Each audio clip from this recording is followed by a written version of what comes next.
Agora são 8h28. A morte de Genivaldo Jesus Santos por asfixia dentro de uma viatura da Polícia Rodoviária Federal no último dia 25 tem provocado uma série de protestos em várias partes do Brasil, desde Umbaúba, em Sergipe, local do crime, como em grandes capitais como São Paulo e Rio de Janeiro. A gente vai falar sobre essa onda de indignação contra a morte de Genivaldo, que toma o país e o mundo, com Jefferson Amadeus, advogado criminalista e integrante do Movimento Negro Unificado.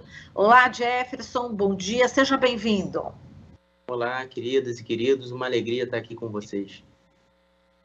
Prazer é o nosso também estar com você, Jefferson. Infelizmente, né, num momento desses de tanta tristeza, de tanta comoção, e eu vou começar a falar com você justamente a partir dessa mobilização já no Brasil inteiro em relação a essa morte, a reação, a indignação, o protesto. Você foi um dos primeiros, né, já que organizou essa mobilização aí no Rio de Janeiro. Eu queria que você falasse inicialmente dessa morte do Genivaldo, da maneira como foi, por asfixia, com gás, bomba de gás lacrimogênio dentro do porta-malas, jogado, né, por policiais da Polícia Rodoviária Federal. Como é que você vê esse caso, Jefferson, a sua indignação inicialmente? Ótima pergunta. Inicialmente, eu vejo essa situação como uma espécie de não normalização diante da barbárie, né? A Coalizão Negra por Direitos, né? O Movimento Negro Unificado, o Instituto de Defesa da População Negra, dentre outros movimentos sociais, né? Não aceitam isso, que seria uma espécie de normalpatia, né? Seria isso, essa normalização da barbárie que faz com que nós lidemos com situações como essa de forma normal, né? E Jefferson, a gente entrevistou agora há pouco a Adilson Paes de Souza, ele que é tenente-coronel aposentado da Polícia Militar de São Paulo, tem tese de mestrado, tese de doutorado, exatamente nessa área de direitos humanos, da psicologia, do direito. E ele estava falando a respeito dos policiais envolvidos. São 5, né, os policiais envolvidos, já se confirmaram aí alguns dos nomes. Ele fala que eles deveriam estar presos, né, o que eles cometeram realmente foi um crime. Como é que você vê também essa avaliação, né, do tenente-coronel Adilson, e qual que é o seu posicionamento, né? O que deveria acontecer com esses policiais, né, com esses agentes da Polícia Rodoviária Federal que protagonizaram aí esse crime de tortura e de morte? Eu, na minha condição aqui de advogado criminalista, é óbvio que eu respeito sempre a questão do devido processo legal, né? Mas, de fato, diante de todas as situações já trazidas a público, é inegável, né, que há aí, digamos assim, os requisitos para uma eventual prisão temporária, assim como foi falado pelo querido colega aqui anteriormente, né? No entanto, uma situação em que passa pela questão do racismo estrutural, é importante que se diga que não é o sistema penal a panaceia para esses tipos de situações, né? Existe uma aposta, digamos assim, no sistema penal que faz com que olhe-se muito mais para o agressor, esquecendo-se da proteção à vítima, né? Então, esse é um ponto fundamental que deve ser debatido também. E, Jefferson, na realidade, todos nós estamos comovidos, né, com essa situação, só que ela é recorrente, né? A gente tem aí, durante muitos anos aqui no Brasil, esse tipo de crime, né, por parte de policiais, por parte do Estado. Enfim, eu queria que você falasse, esse aí é realmente, e pessoas, né, de pele negra, e como é que você vê esse racismo, né, estrutural no Brasil, que continua vitimando pessoas, né, de pele negra, e ainda mais nesse governo de extrema-direita que a gente está vivendo? Ótima pergunta, querida. Tem uma frase que significa o seguinte: não existe barbárie sem legitimação. O que significa dizer isso? Significa dizer... Significa dizer... Sim, caiu momentaneamente, mas pode retomar, tranquilo. É que não existe barbárie sem legitimação, né?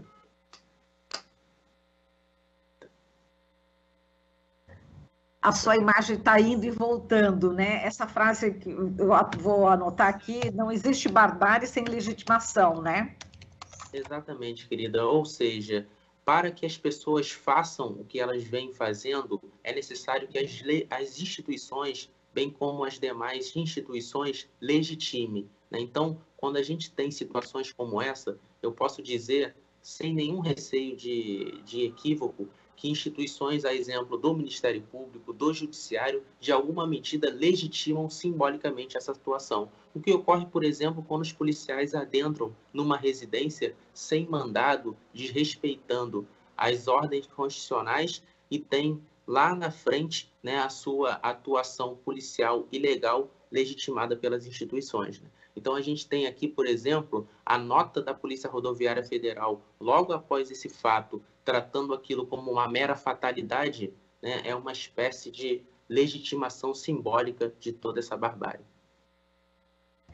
Tanto que depois eles voltaram atrás, né? E aí eles falaram que eles não admitem esse tipo de conduta, né? Quer dizer, eles perceberam que pegou muito mal, né? No português, assim, popular, não é isso, Jefferson? Exatamente, por isso que é fundamental esse papel de todas as instituições, né? Assim como, por exemplo, tem feito, né, a mídia por intermédio de vocês e outros veículos de comunicação, né? Porque nós não podemos, em hipótese alguma, legitimar ou conviver com uma situação em que abramos os jornais e nos deparamos com 25, 30, ou seja lá quantas pessoas mortas em decorrência de uma, abre aspas, operação policial.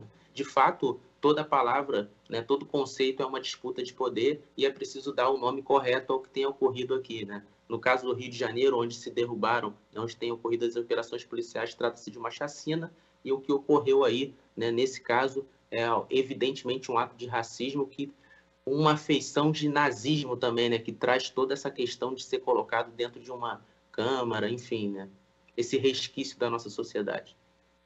Exato. E Jefferson, a gente está vendo também que algumas ONGs, né, querem que a União pague indenização, aí a mesma indenização que foi paga à família do George Floyd, mais ou menos 27 milhões de dólares, né?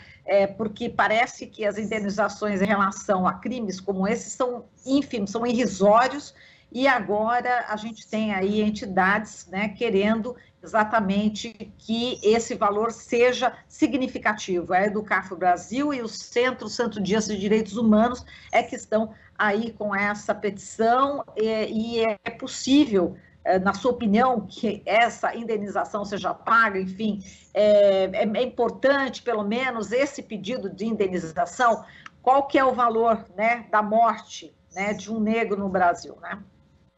Exatamente, né? Esse é um dos exemplos, dentre outros, em que a gente pode pensar uma forma de, entre aspas, né, efetividade acerca na luta contra essas questões, né? Não apenas apostando no sistema penal, né, mas em todas as instâncias, né? Eu gosto de citar um exemplo muito interessante, que é o seguinte: o Stokely Carmichael, ele dizia que quando ele ligava a televisão e ele via, por exemplo, o Tarzan matando os nativos, ele gritava: matem essas pessoas, matem essas pessoas. E aí depois ele percebeu que aquelas pessoas que ele dizia, torcia pela morte, eram como eles, ou seja, uma pessoa negra, né?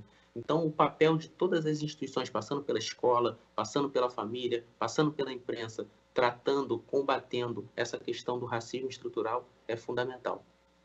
Exato, e a gente, falando em George Floyd, a gente lembra também as imagens, né, que a gente viu aqui sobre essa tortura do Genivaldo, e aquele mata-leão também foi dado antes de colocar exatamente essa câmara de gás, né, no caso, esse porta-malas que se transformou em câmara de gás, e esse mata-leão já não era para estar acontecendo, né?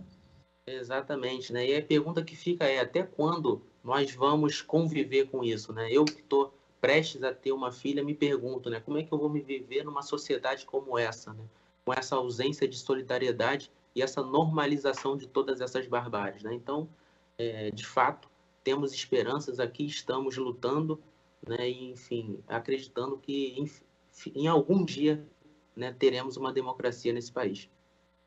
E a importância de ir para as ruas, Jefferson, você que logo articulou aí no Rio de Janeiro, vamos para as ruas, vamos protestar a morte do Genivaldo dessa forma, né, pelos policiais da Polícia Rodoviária Federal. Como é que você também ver, né, essa mobilização na rua é muito importante. A gente lembra, né, também do George Floyd, as pessoas foram para as ruas, inclusive no mundo inteiro, e aqui no Brasil, certamente você deve ter saído também em solidariedade a George Floyd, e outras manifestações virão também, vão ser programadas outras manifestações em relação a esse caso do Genivaldo? Sim, perfeito, né? A importância de ir para as ruas é, de fato, exercer o nosso direito, né? Mas é um dado interessante, eu, enquanto pessoa negra, costumo dizer, né, inspirado aí em várias lições de minhas ancestrais e meus ancestrais, que nós, na verdade, não lutamos porque queremos, né? Na verdade, a gente luta porque lutar é a forma pela qual nós encontramos de nos mantermos vivos num país em que quer a nossa morte a todo tempo, né? De fato, isso cansa, né? Os danos psicológicos e mentais oriundos dessa luta cansam, né? Mas não resta outra opção. E aqui é importante de dizer que não se trata apenas de uma luta de pessoas negras, né? Mas também, sobretudo, uma luta de pessoas brancas, né? Tem uma frase que eu gosto muito, né? Que é a substituição da solidariedade entre os brancos por uma solidariedade interracial, né? Então, acho que esse é um papel de todas as pessoas brancas e negras na luta contra o racismo estrutural. Exato, Jefferson, eu queria que você falasse também, né, chamou a atenção, você falou que vai nascer a sua filha, né, em breve, né, a sua preocupação, né, qual que é o Brasil, né, que nós teremos para ela, não sei se você já escolheram o nome, mas enfim, eu queria que você falasse dessa preocupação mesmo que você tem, né, para as próximas gerações, e também o que você já passou, né? Eu acho que você deve ter também passado discriminação, creio, né, na sua vida e até se formar advogado. Eu queria que você contasse um pouco a tua história. Eu sofro, digamos assim, de uma questão que somente por intermédio da psicanálise eu fui descobrir o porquê, né? Mas num determinado momento da minha vida eu estava com meus livrinhos, né? Eu tinha passado por um determinado concurso onde eu poderia escolher ali a primeira colocação. E lá chegando, né, carregando meus livrinhos, a pessoa perguntou se eu havia lido, né? Eu dissera que sim, né? E ela não acreditara. E aí eu não entendi o porquê. Ela pediu que eu abrisse o livro, né, e o meu livro não estava rabiscado. E ela falou: você não leu, porque o seu livro não está rabiscado. E eu pedi que fizessem perguntas, né, enfim, e fui colocado à prova, né, questionando a minha intelectualidade. E a partir daquele dia, eu criei um trauma, digamos assim, que eu rabisco o meu livro de forma incessante, né, de forma até um tanto quanto patológica. E aí eu descobri que isso era uma forma inconsciente em que eu, né, queria provar a minha capacidade, né, a essas pessoas, né? Então, todos nós que vivemos numa sociedade como essa carregamos diversos traumas, né, que de fato não fazem sentido que carreguemos, né? E aí eu costumo falar aqui, né, as pessoas me perguntam muito sobre o papel das pessoas brancas, né? Porque eu tenho a ideia de que é uma luta coletiva, né? E eu acho que uma frase que sintetiza muito bem é que todas as pessoas vivas hoje, brancas, não têm nenhuma culpa pelo aquilo que foi praticado lá atrás, né? De fato, não tem, né? Mas elas carregam um certo privilégio em relação a todas aquelas questões que foram praticadas lá atrás. Então, a partir disso, né, eu acho que isso reforça essa necessidade de uma luta coletiva em prol de um bem maior. Já tem o nome da filha? O nome da filha é Sarinha, né? Sara, né? A Sara, seja bem-vinda, Sara. E me fala uma coisa, como é que você está vendo também a repercussão internacional, né, que o caso do Genivaldo tem dado, né? A ONU está cobrando as autoridades brasileiras, né? Então chegou a ONU esse caso, e a importância, né, dessa cobrança internacional aqui internamente. Primeiro ponto, né, é interessante falar que isso, né, indo internacionalmente é uma vergonha, né, para o nosso país, para a nossa população ter que retratar situações como essa, principalmente de forma recorrente, né? Mas, por outro lado, também é importante essa pressão internacional a fim de que nós, em alguma medida, não mais aceitemos isso, né? Eu ressaltei aqui algumas vezes a minha preocupação de viver num local como esse. Eu me recordo de um fato muito marcante para mim, que foi lá na pandemia, no início não, já num determinado momento em que uma pessoa em situação de rua, vendo inúmeras pessoas de máscara veio perguntar o que estava acontecendo, né? Ou seja, a pandemia já estava num certo grau, né, avançada, e aquela pessoa sequer sabia o que estava acontecendo, né? Então, eu acho que isso é um sintoma dessa sociedade que nós vivemos, extremamente individualista, né, sem nenhuma solidariedade, a qual, de certa forma, assim não tem como continuar, né? Então, essa pressão internacional é muito importante também para agregar nessa luta. E durante a entrevista você disse, né, não existe barbárie sem legitimação, né? E eu queria que você analisasse, né, o governo Bolsonaro sobre essa ótica. O Bolsonaro, eu costumo dizer que o Brasil... Ótima pergunta, né? O Brasil seria uma espécie de sangramento em que nós colocamos um band-aid para tapar determinadas feridas, né?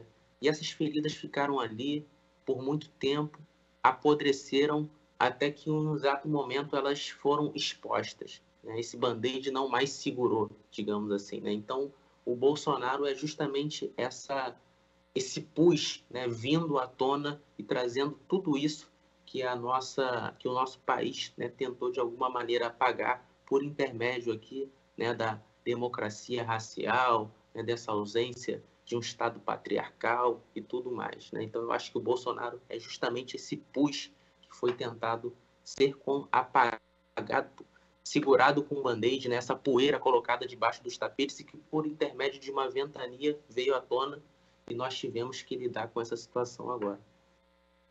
E Jefferson, qual que é a tua expectativa em relação agora às eleições, né, de 2022, sobre justamente a segurança pública, a maneira como as polícias devem atuar, o que você espera?